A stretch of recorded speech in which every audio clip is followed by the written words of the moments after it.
Hello, so welcome to another reading vlog. This week I'm going to try and read quite a few different things. As well, I'm definitely going to try and fix up these greys. Oh, and as well as these, I have some ebook graphic novels and, of course, an audiobook. But what's the order to tell you about? I guess the main book that I plan to read this week is The Bow by Catherine Mayo. So Catherine Mayo is a New Zealand author, and this is the sequel to Murder at Mike and I. And it's kind of like a Greek myth retelling. We are starting with Odysseus. The problem is, I learned most of my Greek mythology before the internet, and just reading the names, I made up my own pronunciations, and now I can never remember which ones are right. I think it's Odysseus and Menelaus. Anyway, it's following them when they're young. The first book got quite traumatic quite quickly. Like, they're kind of written like quite young YA books. However, the first book very quickly jumped into like abuse and just horrible times that Menelaus was having, and his friendship that he was forming with Odysseus. This second one says Odysseus's challenges are mounting. Can he find his grandfather's hidden gold? Find the strength to string and shoot the great bow of Eurytos. That pronunciation won't be right either. Oh, toughest of all, can he persuade a girl to love him? So I really like the myth of Odysseus, mainly because my name is Penny and Odysseus's wife is Penelope. And I really like the story all about how, while she was waiting for Odysseus to come back, because he's very annoying and took a long time, all these other people wanted to marry her, and she agreed that once she'd woven this like death shroud or something, once she'd done that, she said she'd marry someone else, and then all day she would weave it, and then all night she would unweave it. Smart. So we get a little bit of Penelope in this, which I am excited for. So that's what we'll start first. I think I need to read The Sleeper and the Spindle because it's due back at the library, or at least I also have the audiobook which is due at the library, and I'm going to try and read this at the same time as the audiobook. So it's kind of like a graphic retelling of Sleeping Beauty. Sleeping Beauty is my favorite of the Disney princesses. So there's a bunch of pictures as well as a bunch of words. Hopefully the audiobook will make it very easy to get through things. It's written by Neil Gaiman, so I'm expecting it to be fairly creepy. So hopefully it won't let me down. I guess I'll talk more about these when I get to them, but I also have Mislaid in Parts Half Known, the latest Wayward Children. Is that what it's called? I think so. Yes, the latest Wayward Children book. And then as well, I have the latest I Hate Fairyland graphic novel. As well, I'm doing a reread of the Locke and Key series, and I'm up to book 3. Oh, I just remembered I should talk about the Orilium Readathon. Hang on, where's my notes? So Sleeper and the Spindle, I'm reading for spells and incantations, where you basically had to use a random number generator to pick a title with a certain number of characters. So we've got that one. The Bow, I'm reading for alchemy, which you needed a circle on the cover. I'm going to be reading the 3rd volume of Locke and Key. That's where I'm up to in the series. And that is for elemental studies, where you need to read a book with a source of light on the cover. And that book has a candle on the cover. And then the main audiobook that I have for the week is The Binding by Bridget Collins. So this I'm reading for Inscription, where you had to write down 3 titles on bits of paper and then mix them up and pick one. I got The Binding. It's something about a guy whose job is to like bind these books where people can like basically put their memories and then they won't remember them anymore, and like people will use this to get rid of things that they don't want to remember. So that's his job, but then I think he finds a book which proves that he has purposefully, or someone has bound some of his memories. I really liked The Betrayals by Bridget Collins that I read about a year ago, so I'm hoping it's going to have similar vibes, but we'll see. But if I can get through all of the things that I have planned for this week, then I should only have 2 more prompts left for Orilium to get my alchemy class covered. So far, this month's reading has been going really well. Hopefully, for this week, it will continue. Hello, so I have reblued my hair, no more greys, and as well, so we have just lost daylight savings here in New Zealand, and now it's getting darker, which is making me sad, but also we've only had 1 day of it, but I'm thinking maybe it's going to mean I have a bunch more reading time at night now, maybe, because last night I did manage to read quite a few different things. Firstly, I read and listened to the audiobook of Sleeper and the Spindle by Neil Gaiman. So this book, actually, we need to appreciate how beautiful it is. I actually wish Like, I'd love to see a cover that doesn't have all the extra library plastic on it, because I realized, like, the girl on the front is actually underneath. You probably can't see it. She's underneath like a clear cover. It's so beautiful. And the art throughout it has like all this little, I don't know if you'd call it gold, kind of bronzy highlights. Also, this book was really creepy. I enjoyed the audiobook experience as well, like doing that full immersion reading. And I will say, I think the best way to read this would be in a situation where you're surrounded by sleeping people. I think that would be super creepy. This is a retelling of Sleeping Beauty, except there is a twist to it. And as well, we've also got this queen. This is the queen, and she is actually Snow White. Like, you find that out pretty quickly, and there's dwarves around the place as well. And basically her and the dwarves go off to try and save Sleeping Beauty, or more, to save everyone else, because the sleeping that initially only took over Sleeping Beauty's castle is now spreading, and everybody's falling asleep. I think this was just like a really nice fairy tale retelling. It still had that fairy tale feel, but it had some nice twists to it. It was kind of spooky. Also some good messages. I really enjoyed it. Then as well, what else? I read the 3rd volume of Locke and Key, and I quite liked it. Like, I like the direction it's going in. I know where the endgame is, but we got some cool new keys in this. I can't remember. Did I tell you what this series is about? If you don't know, basically we're following this family who has a very traumatic experience and then moves to their father's family home, this big fancy house that they call the Key House. And in this house, they start finding all these magical keys, but also kind of they're dealing with the trauma of what happened before, and everything that's happened there kind of links into what's happening at the Key House. So it's quite dark in bits, but I am enjoying it. I will say volume 3 was slightly better in terms of just all that really gratuitous, horrible, bigoted language that volume 2, I think, had the most of that in it. Volume 3 mainly just had like an alcoholic mother doing a very bad job of dealing with her grief.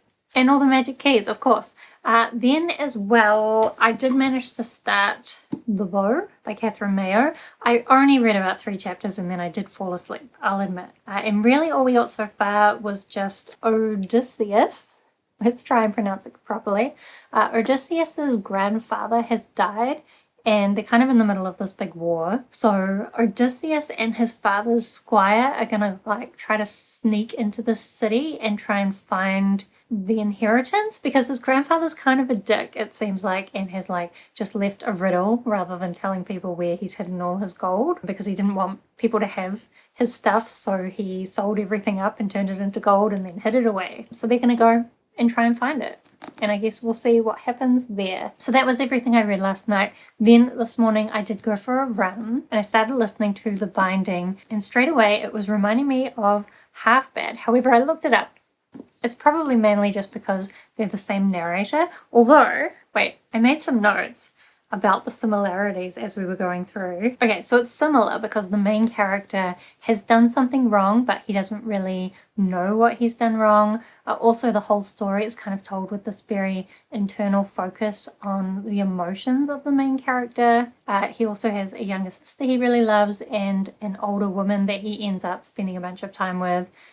So that's the same as this. Also in Half Bad, the main character Nathan has this relationship with a French boy named Gabriel, and there was a French boy who turned up in The Binding as well, who I'm pretty sure there's some kind of thing going on.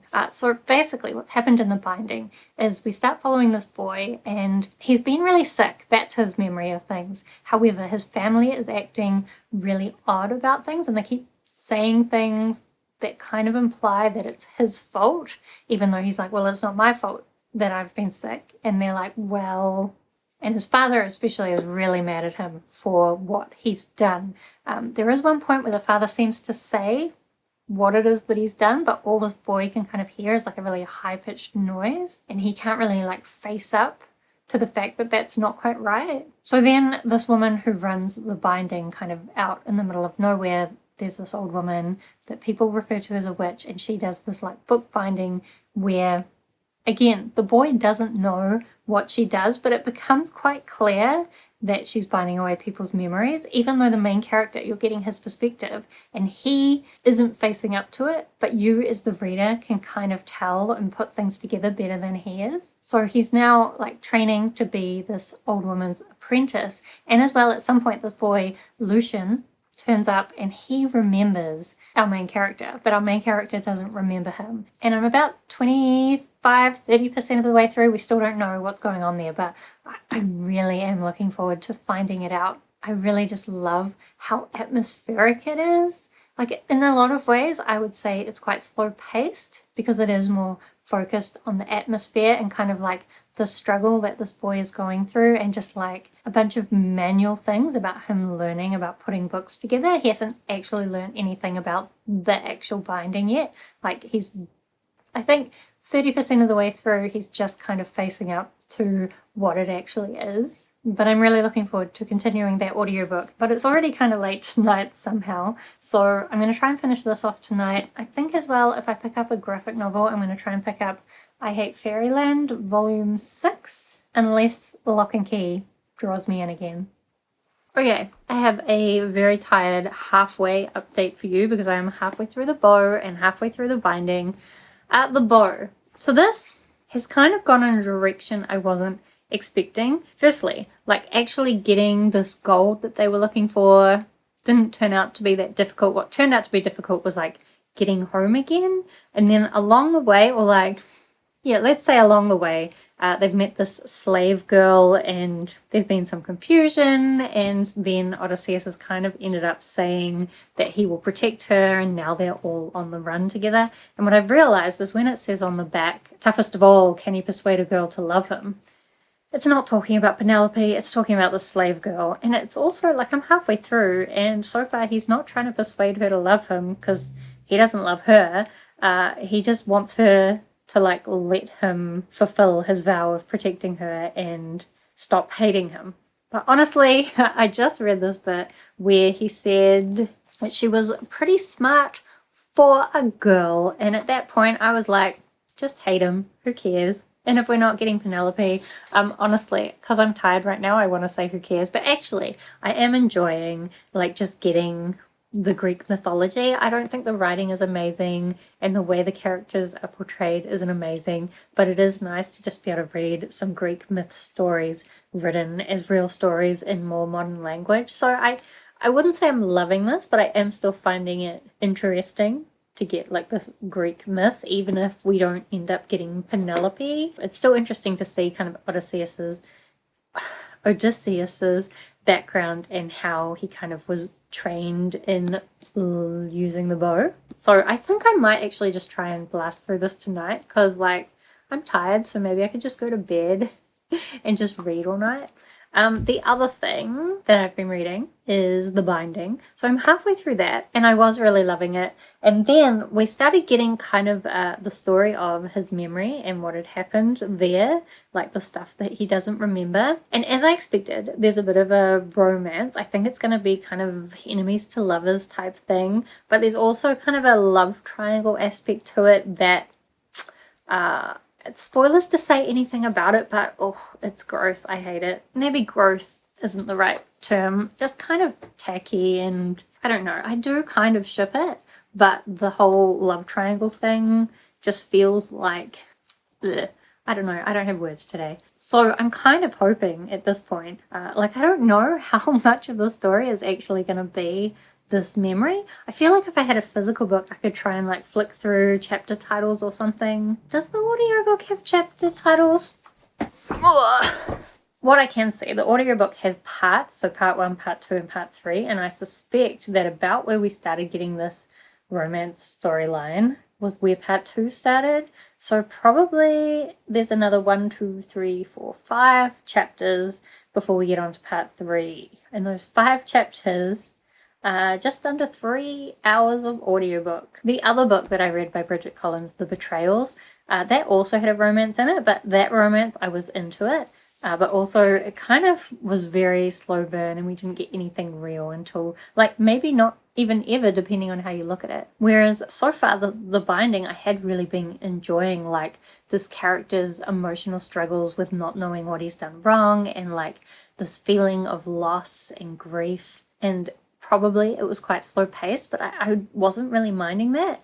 And now it just feels like I've stumbled into a typical romantasy. Hopefully on my run maybe tomorrow, hopefully I can at least get past the main romance bit and back into the story, because the story, other than this like memory bit, even though I was really interested to learn about the memory and I like the impact it's having on the present story, or like the other part of the story, like the actual memory isn't the kind of story that interests me.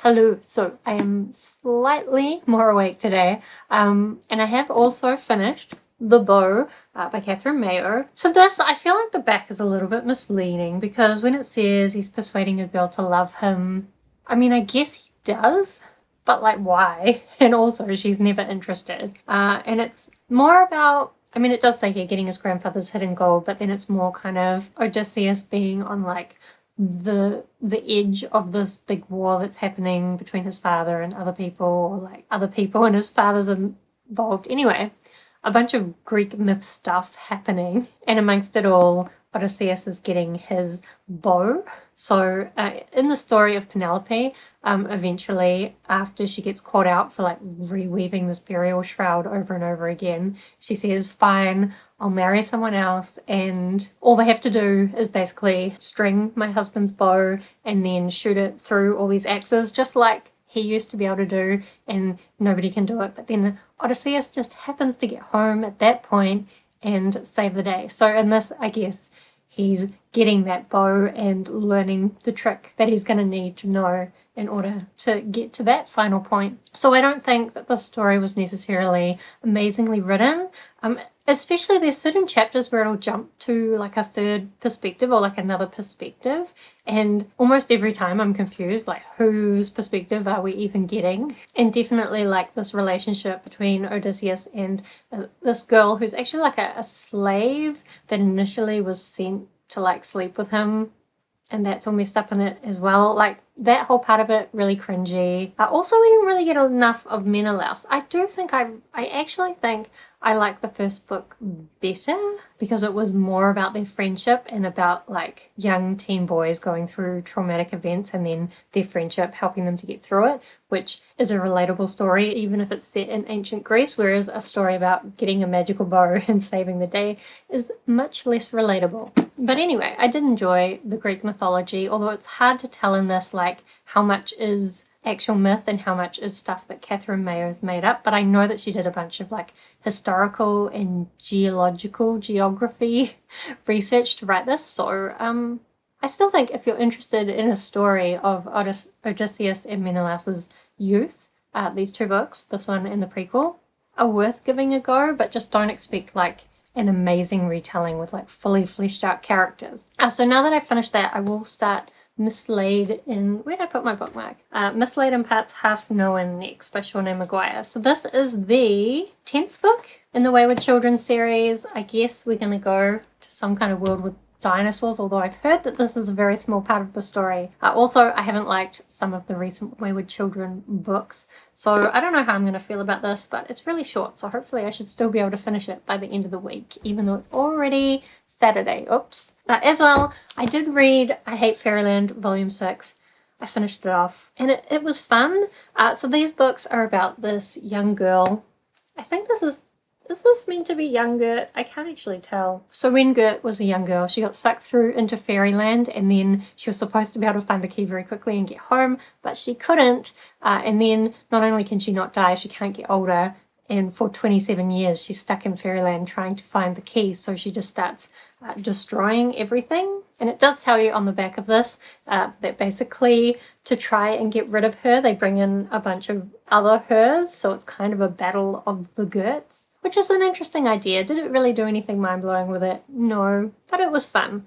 I am a little bit conflicted because the very ending, to me, implies that there's going to be more, or at least some kind of spin-off. And I'm not sure if I actually want that. Like, these are fun, but I feel like a lot of the jokes are getting like overdone. And whereas like the first couple of volumes had like a proper story, these don't really have much of an in-depth story. So I kind of just want it to be done. I guess we'll see how I feel when I see that there is another volume out. I did also read another volume of Locke and Key, so volume 4. This one, I feel like each issue, they were being quite creative with the ways that they were telling the stories. Like the first issue is kind of done like Charlie Brown style, and then there's another issue which is just like every day in the calendar. That does end up being relevant later on though, which is quite interesting. But also in that calendar issue, they introduced a bunch of new keys and all the different things they did, but like so quickly. Like, here's one picture to introduce this really cool key that has a really cool ability. And I know that most of those keys are going to be used later on in the story, but it's kind of, sometimes I just wish that this story could take more time getting to know all the different keys. But it's more focused in some ways on like the trauma that these kids are going through and their personal issues and just like general team struggles, as well as this like bigger mystery about what happened with these kids' father and like what happened when he was young. Oh, also in volume 4, they did have a key where it lets you change your skin color. And I think in this one, it did try to kind of show what white privilege was like. And that was quite a nice change to the way that like racist and homophobic language had been used in previous volumes. So maybe they got some feedback and like tried to do something with that. Anyway, I'm definitely very excited to get into the last 2 volumes. I have them on my iPad ready for me to read, so hopefully soon. I've been reading too many things lately. I've also gotten further into the binding. So I got past the memory bit, past the romance bit. To be honest, I really hated the romance in the end, mainly because of the love triangle aspect and the way that it meant that they were always kind of going behind somebody's back. And yes, there were reasons for it, but it just wasn't romantic for me. And I know I don't normally like romance, but I will say Bridget Collins' other book, The Betrayals, there's a romance in that and I was into it. So I was really hoping that even if this had a romance, that I would be into it, but I hated it. And as well, in that memory bit, we got some horrible, like unnecessary animal violence, animal cruelty, and I hated that as well. So really that whole memory section didn't give me what I would have wanted it to be. Like, I kind of wanted whatever he was forgetting, like I wanted it to be some kind of romantic connection, but I also wanted it to be more, and it's not really. So that's a shame. However, part 3 is doing something interesting, and I'm trying to like let go of my bitterness about how part 2 went, so that I can try and at least enjoy part 3 and what it's doing there. I'm not sure I'm succeeding yet, but I'm gonna keep trying. Okay, quick reading update because I haven't really read that much since I last talked to you, but I have gotten halfway through this and I'm up to part 2, so I wanted to give you a quick update before I get any further. So I don't really remember what I told you about this before, but this is the Wayward Children series, and this is actually book 9. I think I said book 10. And in this we follow children that have found magical doors and then for whatever reason have found themselves back in the real world, and there's like this home for wayward children where they can go and just be around other children who are also hoping to find ways back to their magical worlds. So I will say this one started in kind of a weird place. In some ways this book started before the 7th book, and so I was confused about the sequence of events at first, but I do think that it gave us a good grounding for what has now been set up. So basically the main character in this one is Antsy, and she was the main character of the 8th book as well, and a member of the quest in the 7th book. So Antsy's world though is this shop where lost things go, and she kind of has this ability where she can find lost things, and it seems like they're going to do quite an interesting but logical thing with where that goes in this book. And I think I saw somewhere that this book series might end at 10 books, and I can see how maybe we could now be heading towards a very satisfying ending. So I'll be interested to see what we do with the second part of this book.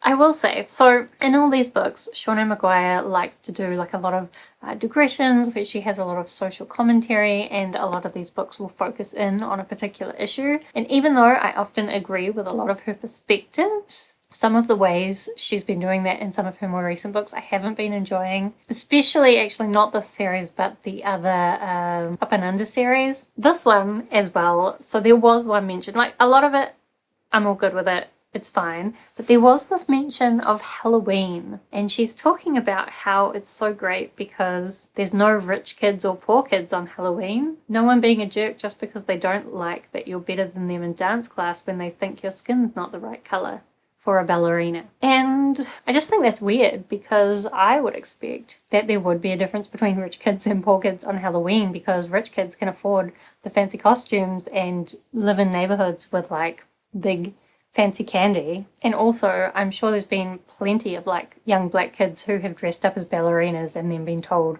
no, you can't have that for your Halloween costume because of your skin color. So it just seemed like weird, like some kind of glorification of Halloween that's not quite realistic. But I mean, I like the aspiration of it, and maybe that's where she was going with it. Anyway, that's just one tiny bit that took me out of the story, but otherwise I am enjoying it, and like it's been a pretty quick read so far, so I don't think it's going to take me long to finish it, as long as I don't fall asleep while I'm reading it. Hello, so you can't see, but I am surrounded by a mess, but I did want to give you a final update on my reading and wrap up this vlog. Even though we went to the library this morning and I returned all my books, so now I don't have like physical tokens to remind me what I've read. But actually, the first thing I read since I last talked to you was digital anyway. So I finished off Locke and Key. I read volumes 5 and volume 6 because once I got onto them, I just couldn't stop. I was supposed to be finishing off the Wayward Children's book I was reading, and I just wanted to read Locke and Key instead, so I did. So volume 5 was really great. We got kind of all the backstory about these children's father and his friends and everything that happened with that, and also I think a bit of backstory around how the keys were created in the first place. I think that was in volume 5, and then volume 5 set things up amazingly to go into volume 6 with like all the information so that you like knew the full awfulness of everything that might happen next. And then volume 6, it actually made me cry. I don't know if many graphic novels have actually made me cry, but I was crying. Not even just at the end, like in the middle, there were some bits with Rufus, who's like this mentally disabled child. Some bits with him, like just doing his best and people doing their best, but situations being out of their control always makes me cry. And then just the whole ending was so emotional and so clever, the way that it used the keys. I loved it. I mean, I know this was a reread, so I knew I loved it, but I think maybe the ending was better the second time around because I probably understood it better.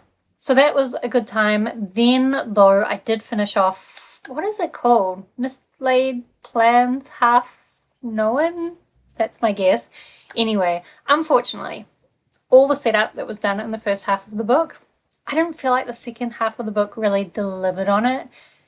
And I can kind of see where she was trying to go with it. But it's like the whole book kind of just gave you tastes of things and then didn't deliver on any of them, including like the cover has dinosaurs on it, and you got one chapter of dinosaurs in the book, but it was such a small part and you hardly got to learn anything about that world. So it was almost pointless. I feel like this is how I feel with a lot of Seanan McGuire's shorter books, is that there's a great idea set up and then there's just not enough content to actually deliver on those ideas, or for whatever reason she decides to go in a completely different direction than what I would have wanted the story to go on, and so then I just end up feeling really disappointed. So like this one, I would say it's fine. I think I give it 3 stars on Goodreads, like fine, whatever. But could it have been a 5 stars? It probably could have been if it was a different book. Like the ideas were there, the concepts were there, but the delivery just doesn't do it for me. But I can see the average rating is still really high, and so I think lots of people do like it, especially people who have gotten to the 9th book in the series. let's be honest, I probably should have stopped reading this series a while back, but it always makes me so sad because I really did love books 2 and 4. Are those the only ones I loved? Maybe. And the rest have either been okay or disappointing. Anyway, then the other thing that I did read is I finished off The Binding.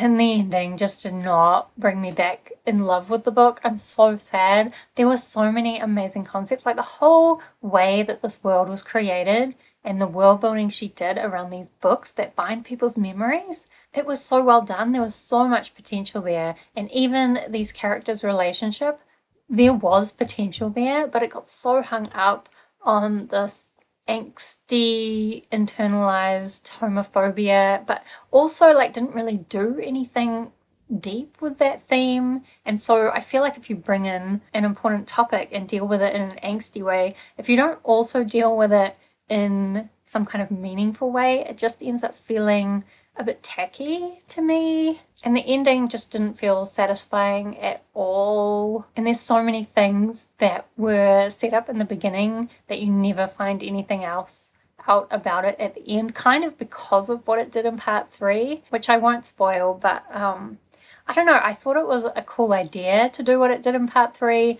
but I don't think it really pulled it off. Or I think it needed to go kind of like loop back and do more of what part 1 was doing. That's the best I can say without spoiling it. Do more of that to kind of bring everything together at the end. But just, I think the way the romance was written ruined it for me. And it's such a shame because it's like Seanan McGuire, right? Like the concept was so cool. And at the beginning of The Binding, I thought maybe 5 stars because that's how much I was loving it. But in the end, it's another 3-star book. So thinking about what I read this week, I think this is another week where graphic novels have saved the day because those were the best things I read. Anyway, let me know if you've read any of the things that I talked about in this vlog because I would love to chat with you about them down in the comments. Or let me know if you've been reading anything exciting lately. Do subscribe if you'd like to see more of my bookish videos. Otherwise, thank you so much for watching. I hope that you are doing well and I will see you next time.